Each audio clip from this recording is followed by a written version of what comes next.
은혜 받으실 하나님의 말씀은 데살로니가 전서 1장 2절로 10절 말씀입니다. 3절을 읽겠습니다. 너희의 믿음의 역사와 사랑의 수고와 우리 주 예수 그리스도에 대한 소망의 인내를 우리 하나님 아버지 앞에서 끊임없이 기억하미니. 아멘. 여기까지 보았습니다. 예수님 믿는 고품격 신앙생활이라 이와 같은 제목의 말씀으로 말씀의 은혜를 함께 생각해 보고자 합니다. 이 신앙생활은 모델을 잘 선정하는 것이 가장 중요합니다.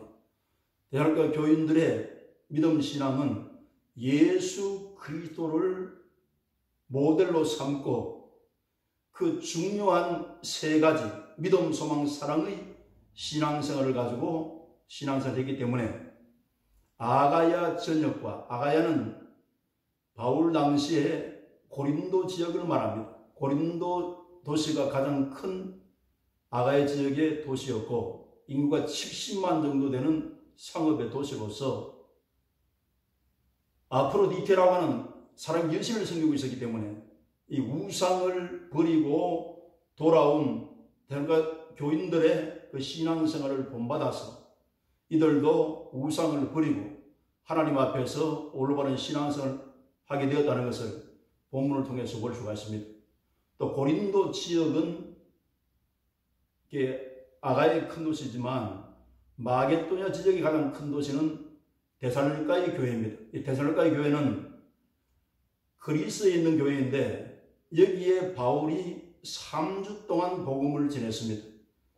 하나님의 복음을 전할 때에 성령의 능력과 성령의 역사와 또한 큰 확신으로 복음이 전해져서 이들이 희미하게 복음을 받은 것이 아니라 예수 그리스도의 복음을 받을 때에 복음의 기쁜 소식을 혼란 가운데 받아서 기쁨의 도를 가지고 신앙생활을 하는데 확신 있게 신앙생활한 그러한 모습을 성경이 기록하고 있습니다.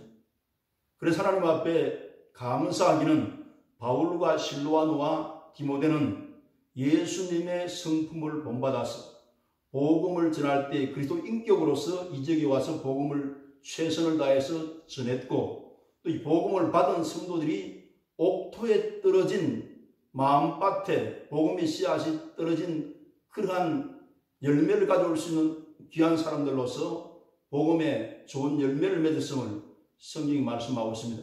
그래서 감사하고 바울 사도도 이들에게 극찬을 하게 되었습니다. 이 소문이 아가야 지역뿐 아니라 마게도냐 지역 각처에 퍼졌기 때문에 이 교회를 모델로 해서 유럽 전역에 상당히 선한 신앙의 인격을 영향을 주는 이와 같은 교회의 있음을 볼 수가 있습니다. 그래서 이 성경에 보면 예수님께 신앙생활 하실 때에 믿음, 소망, 사랑을 가지고 신앙생활을 하셨는데 이 사도인 바울과 실로아노와 디모데도 이 복음을 받았을 때 예수님의 그 신앙의 성품을 그대로 본받아서 신앙생활을 하면서 그리스도의 편지로서 이 데살로니가 지역에 와서 복음을 올바로 전했음을 본문이 말씀하고 있습니다. 그러면 믿음, 소망, 사랑은 어떤 믿음, 소망, 사랑이었는가? 이 성경은 이렇게 말씀하고 있습니다. 믿음의 역사와 이렇게 말씀되어 있습니다. 믿음의 역사는 외적인 역사가 있고 내적인 역사가 있습니다. 이 외적인 역사는 바위를 쳐서 생수가 나게 하는 지팡막대기로 모세가 바위를 쳤을 때 생수가 쏟아지는 이런 것은 외적인 역사로 볼 수 있습니다. 여리고성이 있는데 하루에 한 바퀴 돌고 7일 동안 7바퀴를 돕니다. 그리고 7일 때는 7바퀴를 돌고 소리쳤을 때 여리고성이 무너졌는데 이러한 역사를 외적인 역사로 볼 수 있는 거죠. 요단강을 건널 때 이스라엘 민족이 법궤를 앞세운 제사장이 먼저 건너가고 이스라엘 민족이 그 요단강을 밟을 때에 물이 갈라져서 요단강을 건너게 된 것, 이런 것은 믿음의 외적 역사라고 볼 수가 있습니다. 그런 믿음의 내적 역사가 있습니다. 예수님이 복음을 받아서 예수께서 우리를 위해서 피 흘려 십자가의 죽음을 치르시고 우리의 죄가를 담당하고 저주와 질병과 사망 문제를 해결하기 위해서 십자가에 죽으셨을 때 사망 권세가 깨뜨려졌습니다. 그 복음을 받아들이고 죽은 사람 안에 부활하신 예수님의 복음을 기쁨으로 받아들일 때 죄사함의 은총을 받았습니다. 여러분, 내적인 변화가 일어났습니다. 우리 일생의 죄악이 예수님의 보혈의 은혜로 이 죄악 문제가 해결되어서 의로움을 얻고 심판이 떠나고 영원한 생명을 주시는 영생을 받아 의로운 자로 하나님 앞에 인정을 받는 것, 이 내적인 변화입니다. 거듭나서 중생에서 새 사람 된 것, 내적인 변화입니다. 우리가 보이지 않지만 예수님의 말씀을 믿음으로 부활의 영광에 참여한다는 것, 이거 믿음으로 우리 속에 반응이 일어나서 그 부활의 확신을 갖게 되는 것, 이거 다 내적인 역사입니다. 천국이 보이지 않지만 믿음으로 하나님 말씀 약속을 믿고 천국이 있음을 믿어요. 지옥이 있음을 믿어요.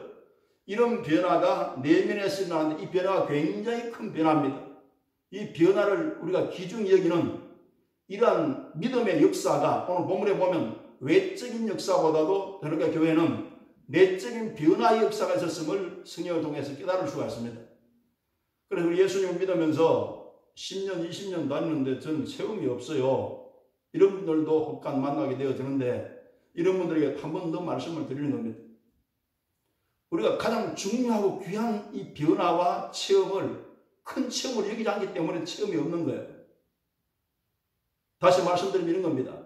영생보다 더 귀한 체험이 어디 있습니까? 영생을 체험하고 부활을 체험하고 죄사함을 체험하고 천국의 믿음을 가지고 그 세계에 있음을 믿고 우리가 바라보는 이런 체험들이 엄청난 체험인데 이 체험을 체험으로 여기지 않기 때문에 체험이 없는 겁니다.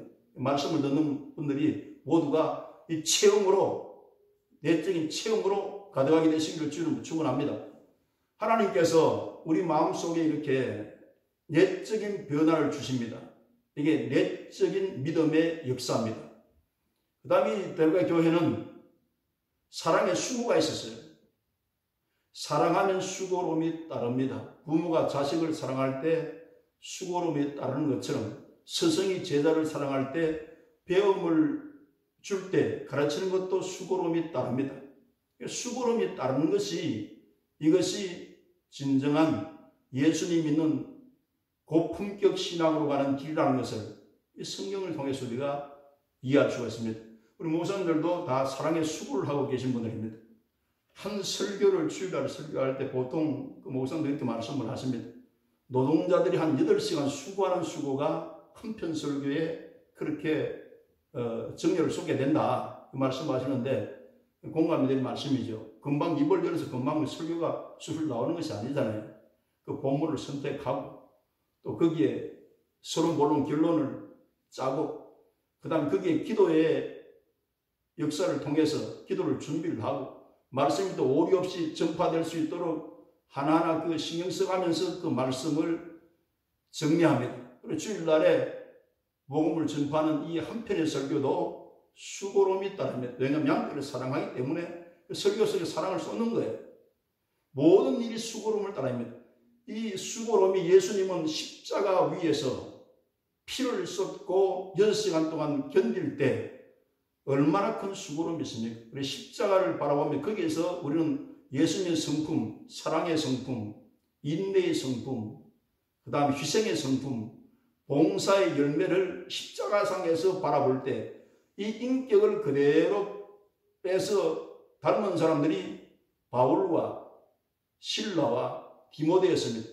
이 성품을 가진 분들이 또 데살로니가 교회에 와서 이렇게 사랑의 수고를 하면서 복음을 전하기 때문에 자기 행하면서 복음을 전하기 때문에 이들에게는 공감이 되었고 그 말씀을 그대로 받아들여서 훌륭한 성도가 되었습니다. 고품격 성도가 되려고 하면 이 사랑의 수고가 늘 따르기 때문에 예수님의 그 생애를 모델로 보고 십자가 위에서 사랑의 수고하신 예수님의 이 모델을 우리 신앙생활의 모델로 삼을 때 우리는 예수님의 인품을 가지고 성장할 수 있는 신앙이 될 수 있다는 것을 이걸 말씀하고 있고 그런데 소망에는 인내가 있습니다.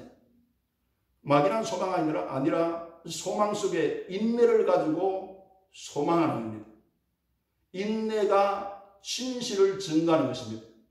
예수님께서 하늘에 올라가실 때에 몇 날이 못 되어서 너희들에게 성령을 보내줄 것이라 약속을 하셨습니다. 그 약속의 성령이 열흘 만에 임하셨습니다.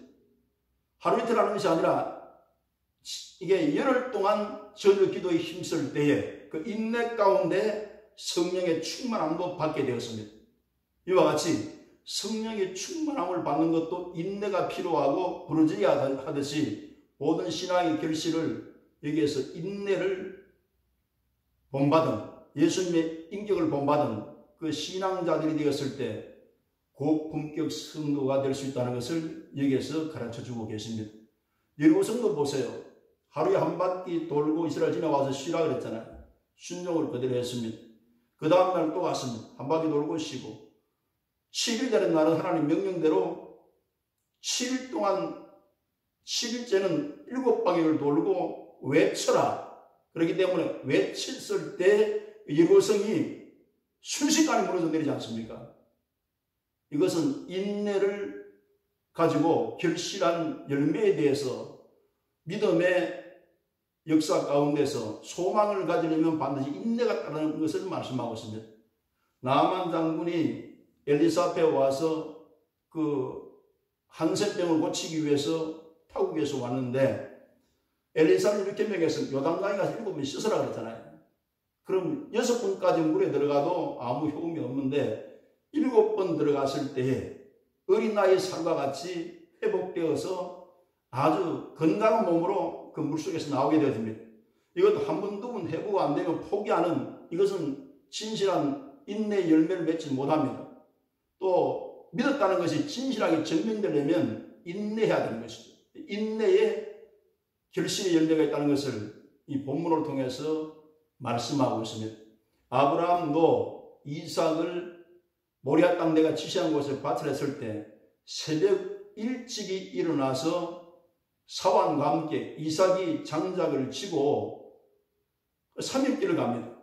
3일 만에 마음이 변화될 수가 있다고. 정말 내가 아이를 드려야 되는가 갈등이 있을 수 있는데 3일 동안 변치 않은 마음을 가지고 모리아 땅 지시한 곳까지 옵니다. 그 사환을 떼어놓고 모리아산 지시한 곳에서 제단을 쌓고 그리고 나무를 벌려놓고 이삭을 결박하고 주 예수님께서 명령할 때까지 손을 들어서 칼로스 아들을 잡으려고 할 때 아브라함아 네 아들 이삭에게 손대지 말아라. 이제야 내가 네가 나를 경외하는 줄 알았다면서 멈추게 하셨지 않습니까? 이게 다 인내의 시험이기 때문에 우리 신앙 가진 분들이 믿음, 소망, 사랑을 가지되 소망 가졌을 때는 반드시 인내가 필요하고 사랑의 수고가 따라야 진짜 이게 사랑입니다. 예수님이 아가페의 사랑입니다.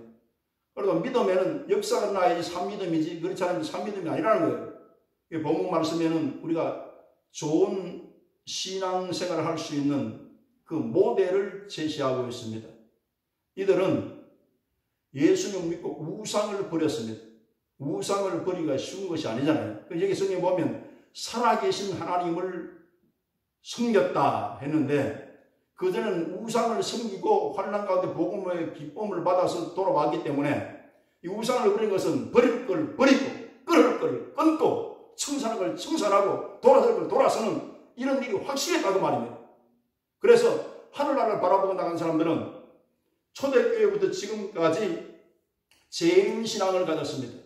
이 재림신앙을 분석해 보면 예수 그리스도께 마음이 있습니다. 세상의 마음이 있는 것이 아니라 예수님을 바라보고 주님이 오실 때에 그 준비에 대해서 철저히 하고 사는 그 신앙생활의 모습을 가지고 나가기 때문에 이들은 다 성령 충만한 신앙이었습니다. 우리 신앙이 진짜 신앙이 되려고 하면 주님 앞에 가는 그날까지 믿어야 됩니다. 주님 손을 붙들 때까지 나가야 됩니다. 이렇게 해야 소문난 신자가 되고 명품 신앙이 될 수 있습니다. 그래서 우상을 버리고 주님 앞에 돌아와서 살아계신 하나님의 역사를 보이는 이 놀라우신 고백은 이 성도들의 고백은 고린도 지역에도 아프로디 들어간 여신을 섬겼는데 이 사람들이 볼 때도 데살로니가 성도의 그 모습을 보고 이렇게 해도 괜찮은 건가? 모델로 보여주기 때문에 보아라, 우리가 예수님 믿고 이렇게 철저히 신앙생활을 할 때 이런 모습으로 우리가 하나님의 기쁨을 누리고 승리할 수 있고 참 하나님을 바로 섬긴다는 것을 증거했기 때문에 많은 유럽 교회에 영향을 준 데살로니가 교회였습니다. 딱 3주 동안 바울이 복음을 전했지만 이런 놀라운 결실을 가져왔음을 우리가 기억하여 주시고 이 본문을 통해서 고품격 신앙을 가지고 많은 사람에게 좋은 신앙의 영향력을 주실 수 있는 귀하신 여러분들 다 되시기를 주 예수님 이름으로 축원합니다.